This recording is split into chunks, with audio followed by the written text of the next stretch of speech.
To the natural mind, deserts and barren places are to be avoided.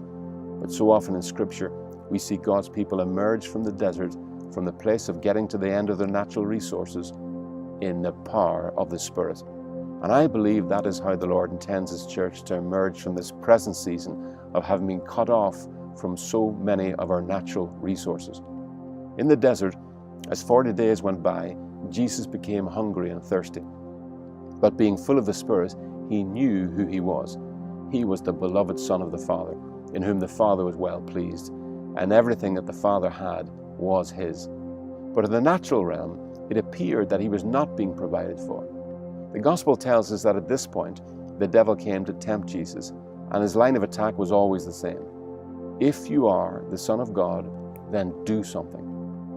As long as we are not rooted and grounded in who we are, sons of God, then we will spend our lives doing what we think we need to do to prove our parentage. Let me say that a different way. As long as I'm trying to be a Christian by what I do, then I have not grown up high enough to see beyond the natural appearance of my life. What the Spirit would show the church is that we are born of God, not by our works, but by His Spirit. What the Spirit would have the church to hear is the same truth that Christ heard, that kept Him at rest in the desert when all hope appeared to be gone. It was the truth that He'd been hearing all of His life, a truth that had rooted and established Him in His heavenly identity. And it is by the proclamation of this truth into the hearts of His people that the Spirit of God always grows up God's children to become established in their heavenly identity. The Spirit says to the church, especially the church in the desert, "You are my beloved, with whom I am well pleased."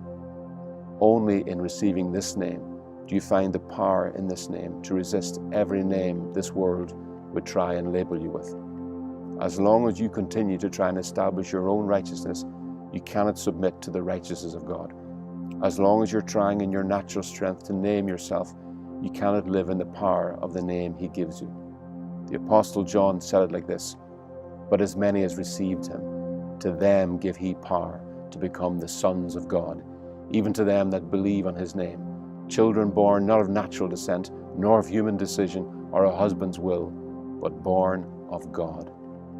To live the Spirit-filled life, life in the Spirit, is to be rooted and grounded in heaven, not on the earth. And the more the church grows in this life, the more the kingdom of heaven is established on the earth. This has always been the will of the Father.